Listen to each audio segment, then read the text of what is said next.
Bom dia novamente, né?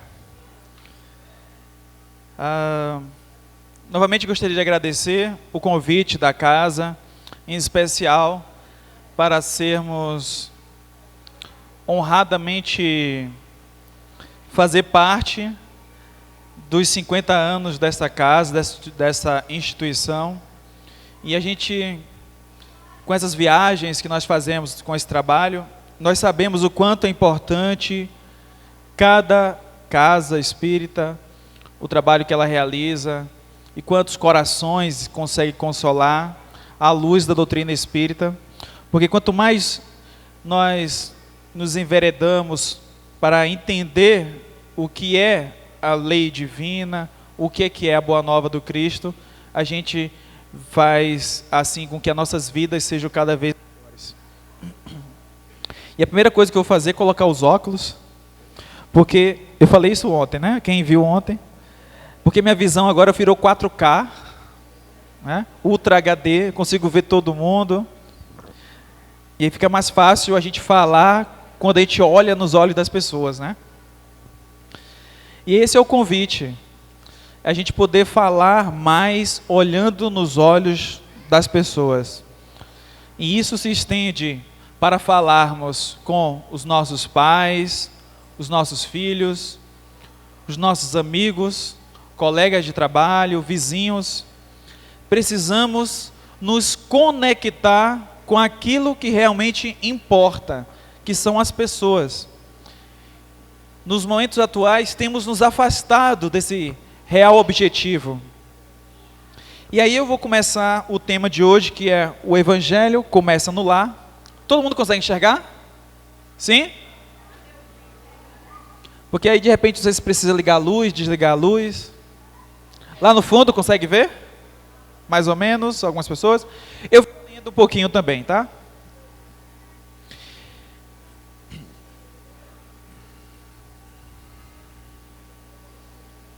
Acho que não passou. Deixa eu ver aqui. Vamos ver se o sistema nos ajuda. Acho que a parte técnica pode vir dar uma olhadinha, que eu acho que deu uma travada aqui. Mas eu vou começar. Vamos começar com a mensagem do Cristo que nos diz: deixai vir a mim as criancinhas, não as impeçais, pois o reino dos céus pertence àqueles que se assemelham a elas. E olha que mensagem linda.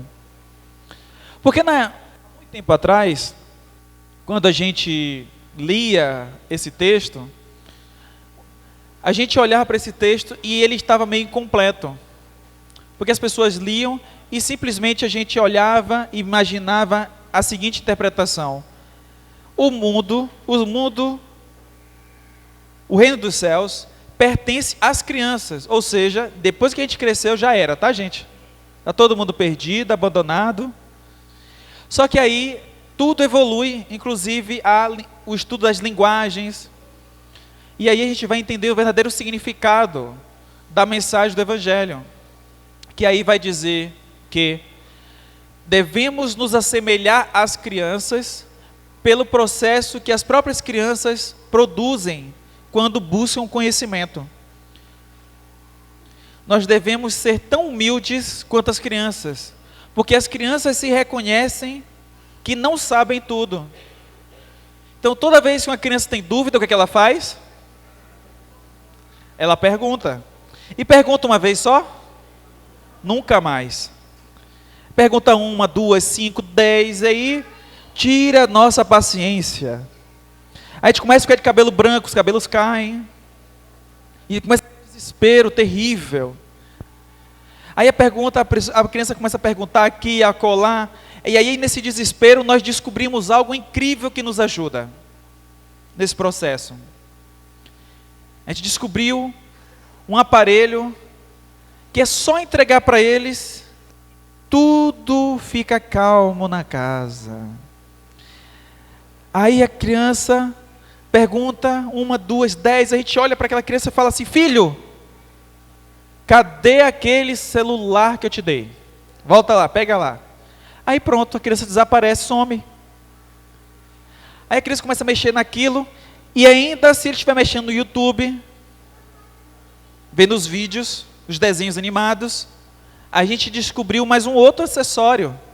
É só entregar para ele esse outro acessório, que é o fone de ouvido, e pronto. Se estiver fazendo muito barulho, entrega o fone de ouvido e está tudo resolvido. E a criança se perde naquele mundo, 1 hora, 2 horas. Aí dá tempo de a gente ver toda a timeline do Facebook. Dá para ver todos os vídeos e postagens do Instagram. Ver todas aquelas mensagens de bom dia e boa tarde, boa noite no WhatsApp. Todos os vídeos. Pronto. Aí dá tempo até de fazer aquela mini maratona no Netflix. E ver aquela série que a gente gosta tanto. Enquanto isso, a criança está lá, mergulhada naquele mundo.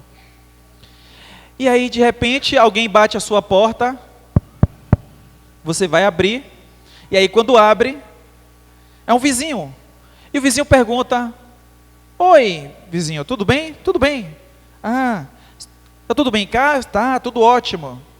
Seu filho está em casa? Está. Ah, tá bom. Então, se ele está em casa, então ele está seguro. Certo? Será? Será que ele está seguro? A gente não sabe o que eles estão assistindo. A gente não faz ideia do que eles estão assistindo. E aí, recentemente, aproximadamente há uns 2, 3 meses atrás, isso já tinha acontecido, mas agora retornou novamente uma onda mais forte sobre isso. Descobrimos que no meio do YouTube Kids, que a gente achava seguro, onde as crianças podiam ficar lá horas e horas, quantas horas precisassem, invadiram o espaço da criança. Uma tal de boneca Moma.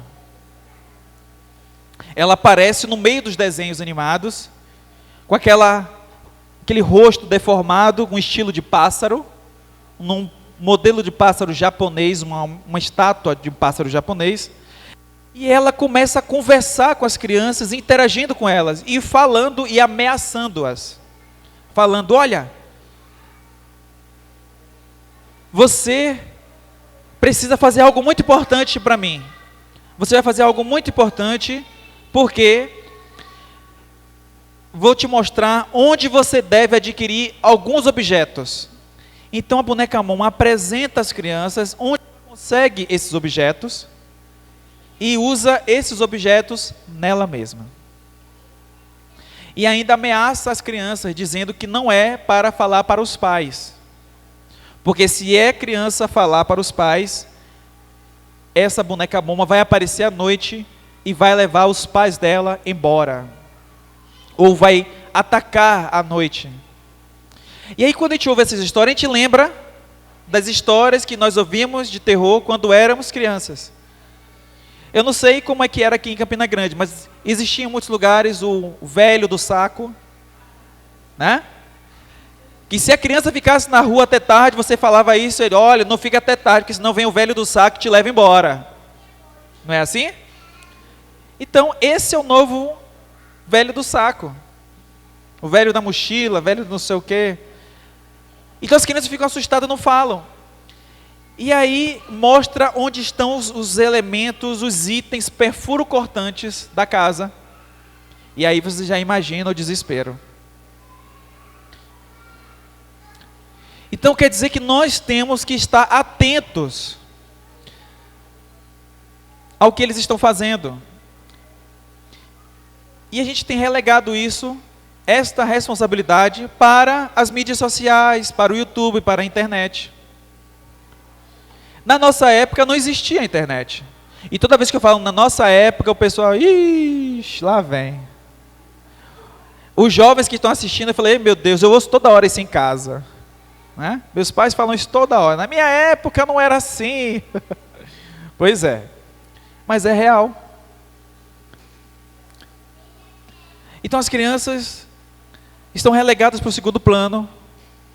A gente vai fazendo outras coisas e elas vão mergulhando nesse mundo. Os jovens. E aí era incrível, porque na nossa época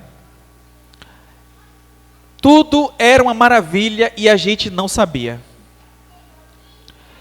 E tudo era maravilha porque nós éramos pobres. E ser pobre era uma coisa muito boa. Hoje a gente tem quase tudo à nossa disposição. Então, quando a gente ia para casa, saía da escola, ou quando estudava à tarde e ficava pela manhã assistindo os desenhos animados, os nossos pais sabiam quais eram os desenhos que estavam passando. Sabia que passava no horário do programa da Xuxa, sabia qual eram os desenhos, sabia tudo. A gente assistia novela junto com eles, assistia o jornal junto com eles. Então, a família estava ali reunida. Hoje em dia, não tem mais isso. Quando chega a noite, que os pais chegam do trabalho, dá um oi simplesmente para saber se a criança ainda está viva em casa. Olhou, está viva, olhou no quarto, a criança geralmente está, o jovem está sempre com o tablet, o celular na mão. Está viva, opa. Se tiver de costas, deitado, você ainda pergunta, oi, mexe, futuca, né? Se mexer, tá bom, tá viva. Se não mexer, aí você preocupa um pouquinho mais, gira para o lado. Aí pronto, você volta para a sala, vai para o banho, e aí vai terminar os afazeres. Então as crianças vão crescendo com esse tipo de liberdade, mas uma liberdade frouxa, sem orientação. Que é o que Joana de Ângeles diz dessas ideias de hoje, que estimulam as crianças, os jovens, a ficarem livres, deixa elas livres para fazer o que quiserem. E aí Joana de Ângeles vai dizer que o nome disso é ideias oportunistas de ocasião. Então a criança vai crescer sem orientação, ao ponto de que quando ela chegar na idade de 10, 11, 12, 13, vai chegar aquelas ideias novas, diferentes. E como eles vão deixando de tirar as dúvidas com vocês, tirando a dúvida agora com os amiguinhos e colegas, que sabem tanto quanto eles, têm experiência igual a deles. E agora? E quando surgirem as outras dúvidas da sexualidade, da homossexualidade, das drogas, eles já não perguntam coisas a vocês há muito tempo. Como é que vai ficar? Aí começa a piorar os reajustes reencarnatórios, os compromissos que nós temos com a nossa família. Por isso que muitas famílias se desestabilizam e se separam. São os nossos pequenos descuidados. Porque como o nosso amigo João Sandro diz, para um casal ficar junto, não é tão difícil. E aí quando a gente vai ler os livros da codificação, vai ler os livros espíritas, a gente vai percebendo que isso é uma realidade. Quando você vai ver sobre o namoro no livro Constelação Familiar, eu estou competindo com eles, né? Eu acho que eu não estou ganhando.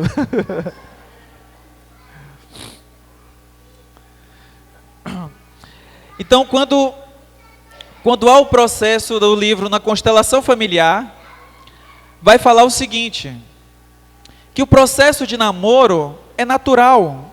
No livro Vida e Sexo, o processo de namoro e atração é natural.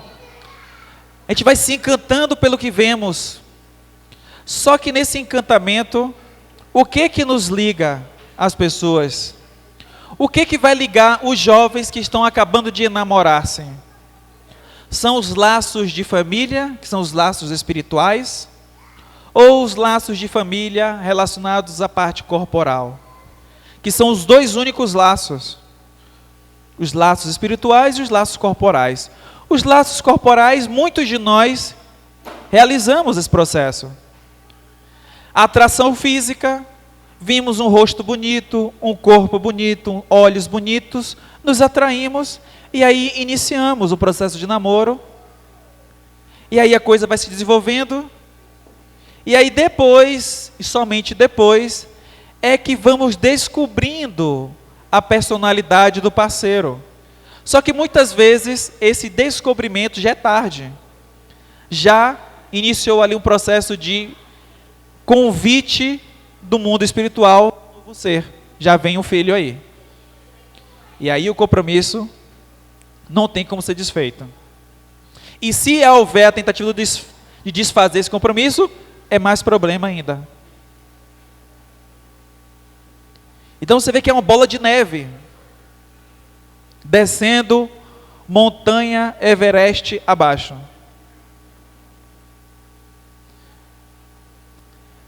Então, quando a gente inicia o processo de educação dos valores morais mais importantes, isso sim fica. Porque se a gente começa a trabalhar o processo do que é realmente real, a gente vai olhar para as crianças. Ixi, hoje não estou dando sorte. Quando a gente vai olhar o processo das crianças, vamos ver as crianças de diversos formatos nos dias atuais. Crianças utilizando tablets, celulares, crianças trabalhando desde cedo para ajudar as famílias, crianças fazendo atividades sociais, participando de alguma atividade social, entendendo a realidade dos outros. E aí, quando entende, respeitando essas realidades. Muitas vezes crianças que são desde cedo estimuladas a fazer todo um processo, como se estivesse já em processo de trabalho, mas numa forma diferente. Algumas crianças são estimuladas pelos pais a trabalhar para ajudar em casa. Já outras crianças não. Outras crianças são estimuladas a fazer um roteiro do seu dia, uma programação, que acorda de manhã, já tem um horário para tomar café, para tomar banho, escovar os dentes e ir para a escola. Da escola tem trocentas aulas, quando sai, já tem aula de karatê, aula de judô, aula de dança, aula de ginástica, aula de tudo. Aula de inglês, de japonês, de francês, de latim, que não se usa mais. E aí nesse processo, ela tem horário para tudo, menos para brincar, menos para ser criança. O que vai lembrar a gente daquele filme, a nova versão do O Pequeno Príncipe, com a menininha. Então a menininha tinha horário para tudo, menos para ser criança. E aí, o que vamos fazer agora? Teve que fechar mesmo, não teve jeito. Então o que fazer? O que fazer com esse processo? Então, vamos desenvolvendo os valores reais. Deixa eu só abrir de novo o slide aqui. Pronto.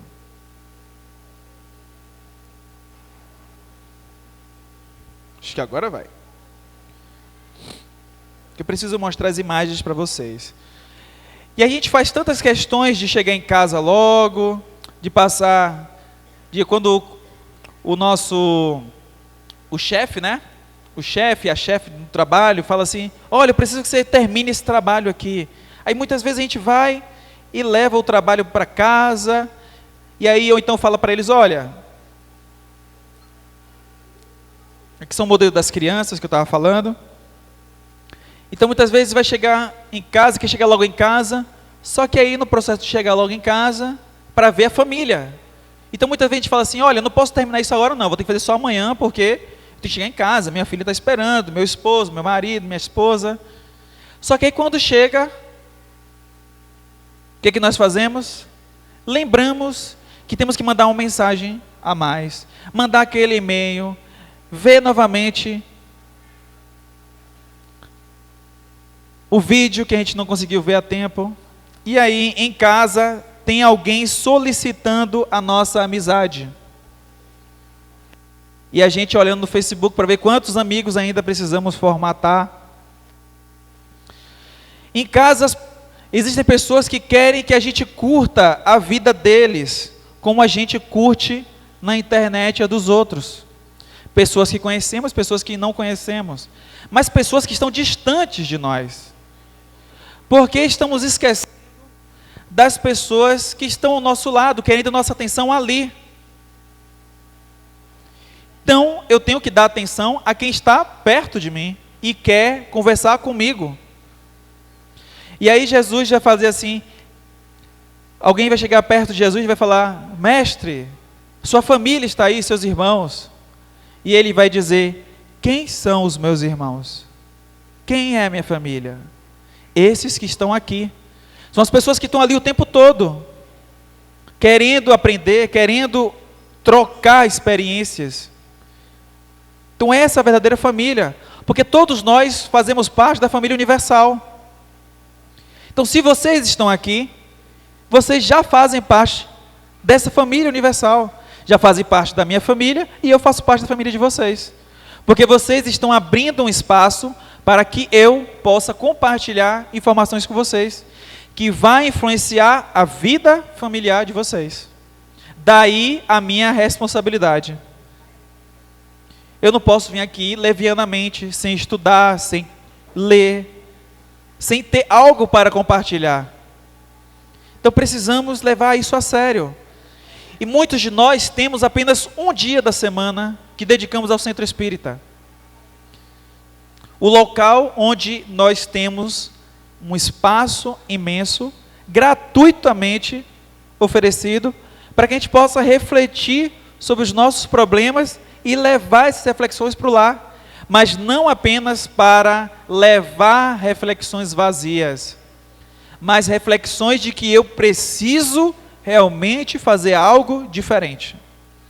Porque se eu chegar em casa e dizer: oh, essa palestra de hoje foi muito boa, foi ótima, falou sobre a importância de ouvir o outro. Tá vendo, amor? Aí o amor não foi, né? Ficou em casa. Viu, amor? Você devia estar lá hoje. Você devia estar lá. Mas você não foi. Mas se ele não foi, você foi. E se você foi, execute. Comece a ouvir mais. Porque a gente só consegue modificar os outros, não porque nós temos conhecimentos e vamos vomitar esses conhecimentos para o outro, impondo muitas vezes. Não adianta eu chegar na criança, no jovem, nos meus filhos, e começar a falar, teorizar, se eu não praticar. Por isso que aquela imagem famosa de um banco na praça, uma mãe está sentada com o celular na mão e o filho também com o celular na mão. E a outra mãe com o livro na mão e o filho também com o livro na mão. Aí a mãe que está no celular olha para a outra mãe e fala: ei, como é que você faz para o seu filho ler livros? Está ali, obviamente, claramente na cara dela. Dá o exemplo. Por isso que as crianças que gostam de ler, geralmente são crianças dos quais os pais gostam de ler. E aí eu vou fazer uma comparação pessoal. Eu não estava lembrando disso, mas fazendo alguns artigos da revista Iluminar, que eu escrevo especificamente para jovens, adolescentes, inclusive nós trouxemos alguns para vocês conhecerem. As revistas têm artigos para os adultos, para os pais, mas um artigo, que é o meu, é só para adolescente, de 11, 12 até nós. E aí eu estava lembrando que a minha mãe, toda vez que ela chegava em casa, ela arrumava as coisas de casa e aí sempre pegava um livrinho para ler. Era um livrinho de romance, mas não era romance espírita. Eu não sei aqui quem é mais da época, mais antigo. Eram os livros de romances de Bianca, Sabrina. Isso mesmo. Tinha essas historinhas. E ela sempre lia, ela tinha várias. Então eu sempre via a minha mãe lendo esses livrinhos. O que eu fazia? Eu tinha que ler também. Porque a criança adora imitar os pais. Mas chega uma hora que ela cansa. Depender do que for, ela vai cansar. Então precisamos estar atentos a isso. Se estamos toda hora no celular, eles vão imitar também. Se a gente está toda hora bebendo o álcool, uma hora eles vão imitar. Não adianta você falar, olha filho, beber o álcool não é bom não. Cigarro faz mal. Mentir é feio. Toca o celular. Geralmente quem está com o celular na mão? Eles. Aí aparece aqui, opa, olha a Santana que está ligando. Pai, mãe, é a Santana que está ligando. Aí você diz assim, meu Deus, não, diga que eu não estou. Adiantou falar, não minta, porque é feio? Só teorizou. Na hora de praticar, cometemos o erro. Porque senão eles vão olhar para a gente como mentirosos. Fala, mas não faz.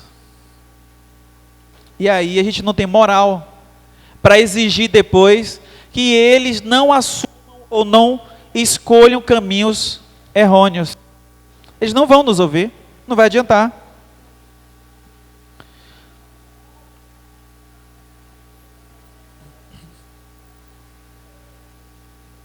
Deu um tiltzinho de novo aqui. Então eles vão ficar naquele processo. Então a gente precisa dar o exemplo, conforme diz Joana de Ângeles. A todo momento há sempre alguém observando os nossos atos, e especialmente os atos equivocados, principalmente esses. Então sejamos alertas e atentos àquilo que nós estamos fazendo. Na questão 909 do Livro dos Espíritos, Kardec pergunta: qual o meio prático mais eficaz que tem o homem de se melhorar nesta vida e resistir à atração do mal? Qual o meio prático mais eficaz?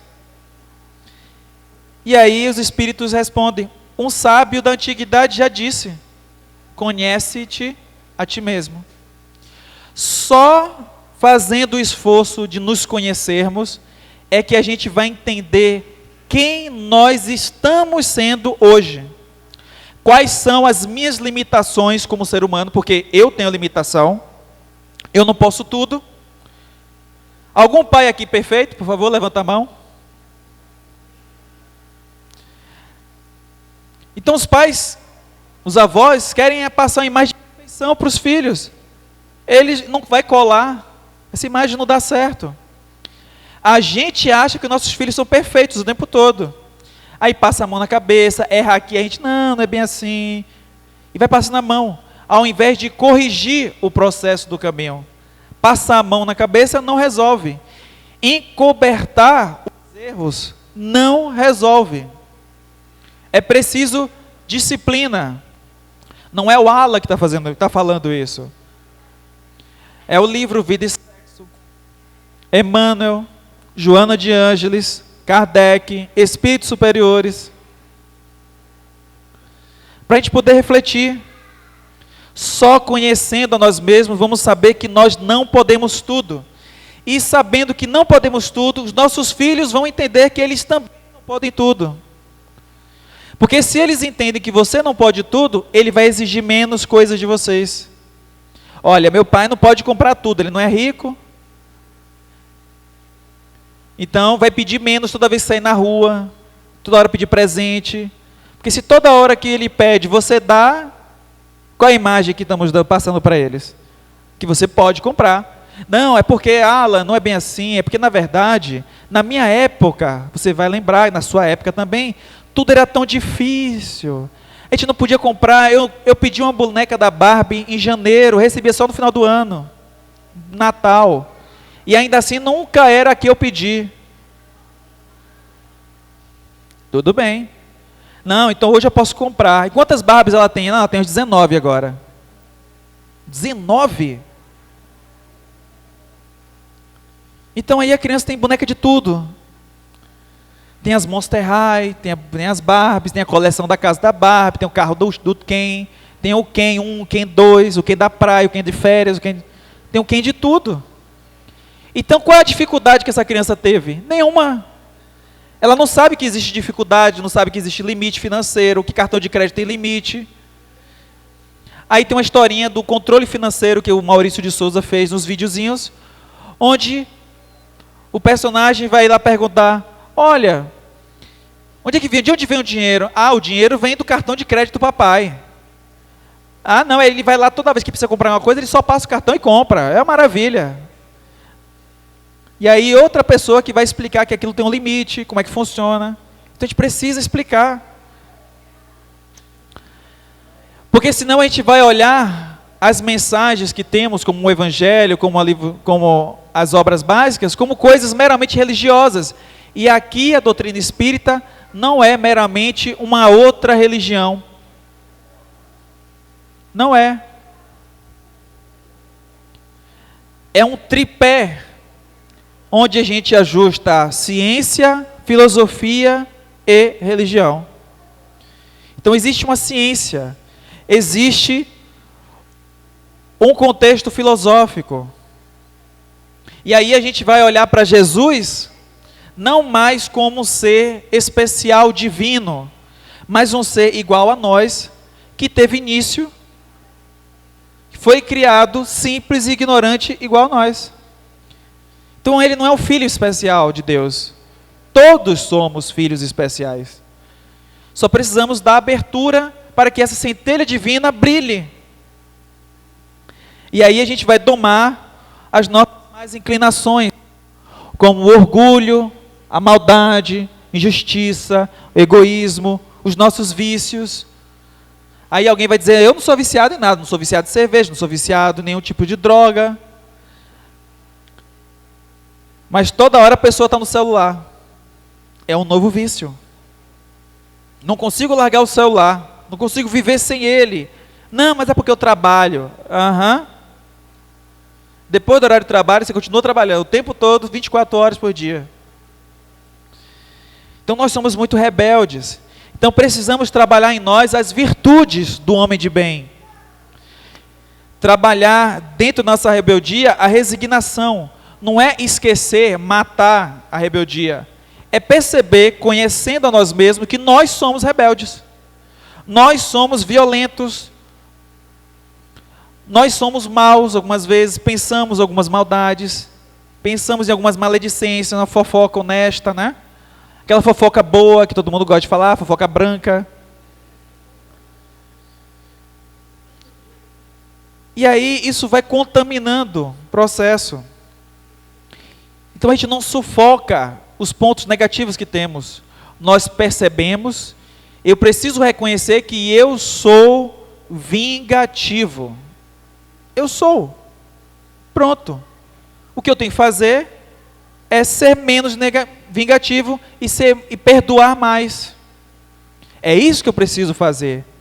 Porque se eu perdoo mais do que me vingo, uma hora esse perdoar vai parar de ser uma coisa devagar, espontânea, que aparece uma vez ou outra, para virar um hábito. Toda hora eu vou começar a perdoar. Eu vou me magoar menos. E aí, você vai perceber que você vai deixando a ideia de vingança para uma luz nova. Então eu vou parar de ter medo e ter mais fé. Porque a fé é questão importante da iluminação. Porque no questão 220 do livro O Consolador, Emmanuel é perguntado assim: qual a diferença entre crença e iluminação? E aí Emmanuel vai responder: todo mundo crê em alguma coisa. Todo mundo. Os ateus acreditam em uma coisa. Os ateus, por exemplo, acreditam que haja a lei da gravidade. Olha, já é um começo, acreditam em alguma coisa, né? Eles acreditam. Então todo mundo acredita em alguma coisa. Mas quem tem certeza é diferente. Por exemplo, quem aqui acredita que existe vida após a morte física do corpo, levanta a mão. Só quem acredita. Muito bem. Olhe só como muda, como a doutrina espírita é esclarecedora. Agora, quem aqui tem certeza que existe vida após a morte? Levanta a mão. É diferente. Porque se você crê hoje, amanhã você pode não crer. Alguém te conta uma história melhor, uma coisa diferente. Não acredito mais nisso não. Mas quando a gente tem certeza, é diferente. Questão 220 do livro O Consolador. Precisamos ler, porque essas leituras vão esclarecendo as nossas mentes. E aí, só para a gente concluir, quem aqui conhece a Turma da Mônica? Levanta a mão. Todo mundo conhece. Aquela moça de vestido vermelho, qual é o nome dela? Quem? A Mônica. E a de vestido amarelo? Qual a principal característica da Magali? Comilona. E aquele rapazinho de camisa amarela com um lixinho quadriculado que vocês viram aqui andando? Cascão. Qual a principal característica do Cascão? Não gosta de tomar banho. Qual é o nome daquele menino de cabelo espetado? O Cebolinha. Qual a principal característica dele? Fala errado? Não. Quem fala errado são vocês. Ele fala helado. Ele apronta, faz muitas travessulas, dá uns nós na coelhinho da Mônica de vez em quando, mas isso é só de vez em quando. Ele bola planos infalíveis. Mas a de vestido vermelho, eles falaram que é a Mônica. Qual a principal característica da Mônica? Todo mundo começa a falar, é brava. Alguém aqui disse dentuça. Alguém falou ali, lá atrás, pensou que eu não ia ouvir, mas eu ouvi. Tentou até disfarçar, imitando o Cebolinha, falou assim, ela é golducha. Mas eu ouvi daqui. Dentuça, ó, alguém gritando. Sabe qual é o nome disso que vocês fizeram agora com a Mônica? Qual é o nome disso? Bullying. E o pior, bullying na casa espírita.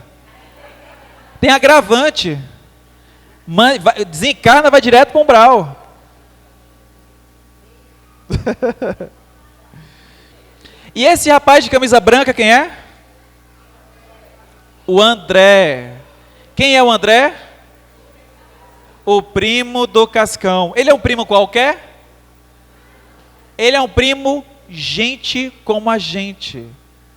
Ele é um primo espírita, que conhecendo a doutrina espírita, vai ajudar as crianças. E aí tem um detalhe importantíssimo para a gente encerrar, que tem a ver com a forma com que nós lidamos com os jovens.